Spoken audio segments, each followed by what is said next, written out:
നമസ്കാരം. പശ്ചിമ ബംഗാളിലെ ജനം മമതയെ കഴുത്തിൽ തൂക്കിയെടുത്ത പുറത്തിട്ടതിന് ശേഷം കരച്ചിൽ മുഴുവൻ വരുന്നത് അങ്ങ് ബംഗ്ലാദേശിൽ നിന്നാണ്. കാരണം എന്താണെന്നല്ലേ, ഈ ഒരു വീഡിയോ കണ്ടതിന് ശേഷം തിരിച്ചു വരാം.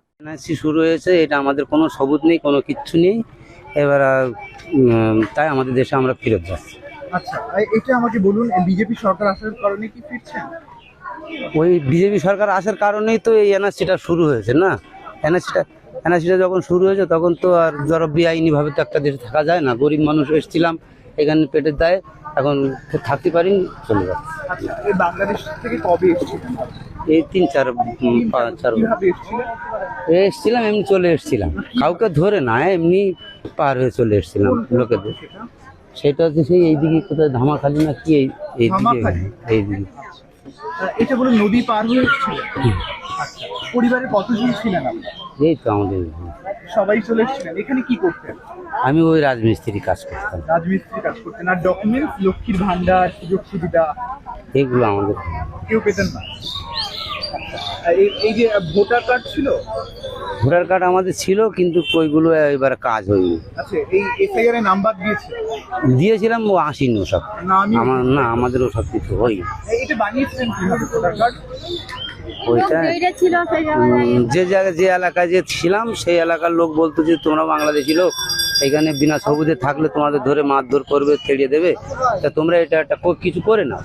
তো তার করে দাও বলে আর দিইনি। মানে টাকার বিনিময় করে দিয়েছিল? না, ഗരീബ് মানুষ আমাদের কাছে. ഇപ്പോൾ ഏറെക്കുറെ കാര്യം മനസ്സിലാക്കി കാണുമല്ലോ.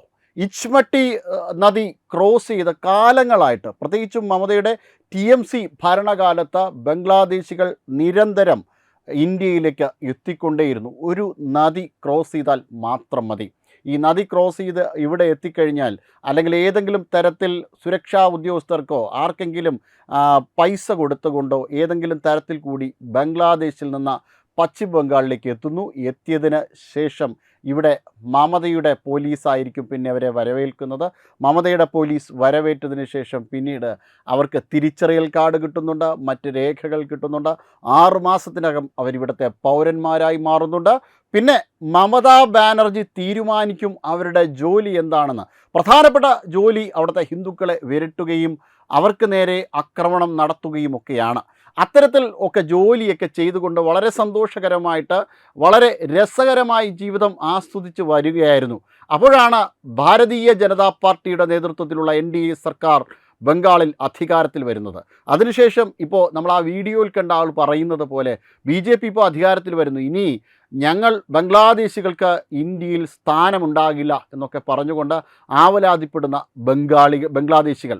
എന്തായാലും ബംഗ്ലാദേശിലായിരുന്നു ഏറ്റവും അധികം ഈ ഒച്ചപ്പാടൊക്കെ ഉണ്ടായത്.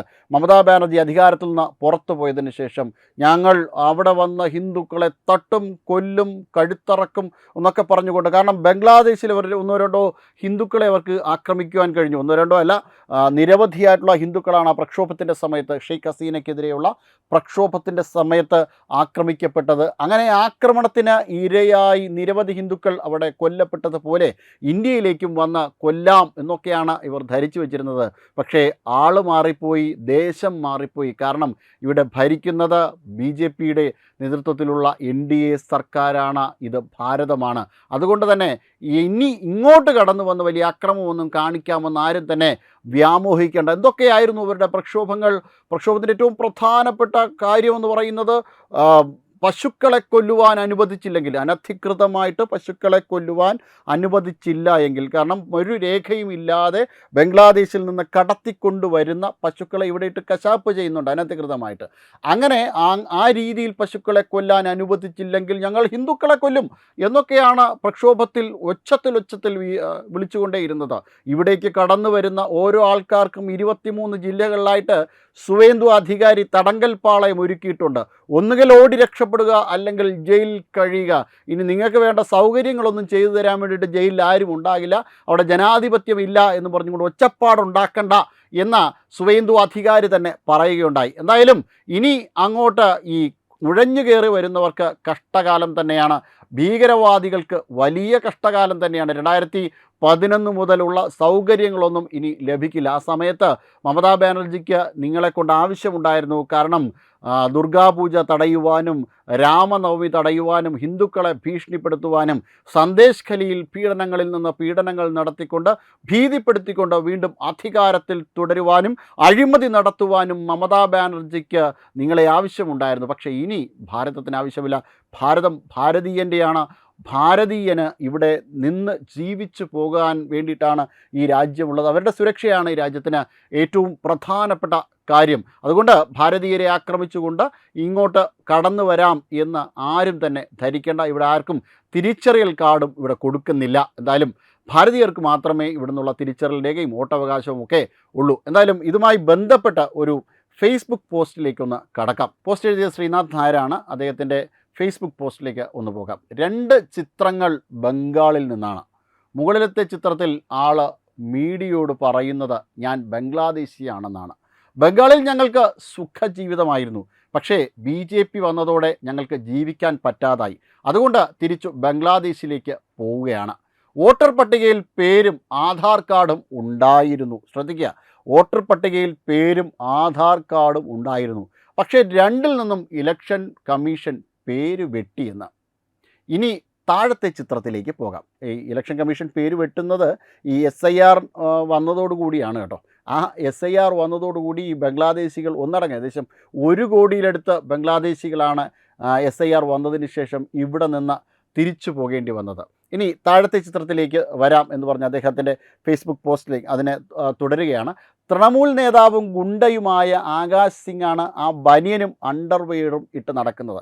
വേറൊരുത്തൻ കൂടിയുണ്ട്, ഷമീം അഹമ്മദ്. ഇങ്ങനെ 2 പേരെയാണ് നമുക്ക് ആ ചിത്രത്തിൽ കാണുവാൻ പറ്റുന്നത്.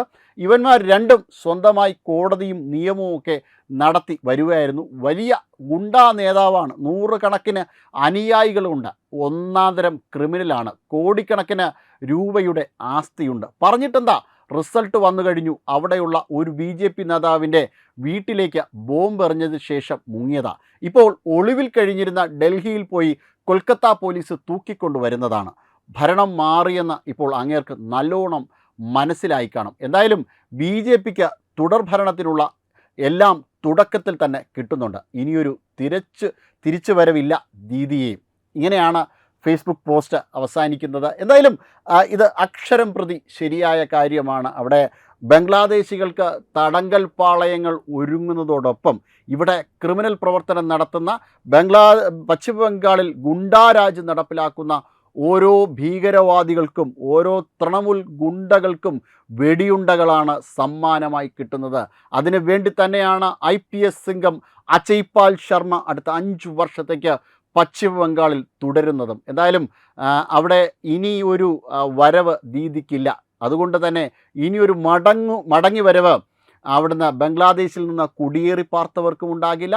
അവിടെ കുടിയേറി പാർത്തതിന് ശേഷം അവിടെ ആക്രമണങ്ങളുമൊക്കെ ആയിട്ട് മുന്നോട്ട് പോകുന്ന ഗുണ്ടകൾക്കും ഉണ്ടാവില്ല. ഇനിയൊരു ഗുണ്ടാരാജ് ബംഗാളിൽ ഉണ്ടാകില്ല. ബംഗാൾ മാറുകയാണ്. തൊഴിലവസരങ്ങളുടെ നാടായി, നല്ല ആരോഗ്യമുള്ള മനുഷ്യരുടെ നാടായി, ദേശീയതയെ നെഞ്ചോട് ചേർത്ത് പിടിക്കുന്നവരുടെ നാടായി, വന്ദേ മാതരത്തിൻ്റെ യഥാർത്ഥ ഭൂമികയായി ബംഗാൾ മാറുകയാണ്. വെബ് ഡെസ്ക് തത്വമൈ ന്യൂസ്. HIV അണുബാധ സന്തോഷപൂർണമായ ഒരു ജീവിതത്തിന് തടസ്സമല്ല. HIV അണുബാധയ്ക്ക് ഫലപ്രദമായ ചികിത്സ ഇന്ന് ലഭ്യമാണ്. ഇതിന് യഥാസമയം അണുബാധ കണ്ടെത്തുന്നതും കാലേക്കൂട്ടി ചികിത്സ നടത്തേണ്ടതും അത്യാവശ്യമാണ്. സൗജന്യമായ ചികിത്സയും മാർഗനിർദ്ദേശങ്ങളും സർക്കാർ ആശുപത്രികളിലെ ART അഥവാ ഉഷസ് കേന്ദ്രങ്ങളിൽ ലഭ്യമാണ്. ആരോഗ്യ സംരക്ഷണം ഓരോരുത്തരുടെയും ഉത്തരവാദിത്തമാണ്.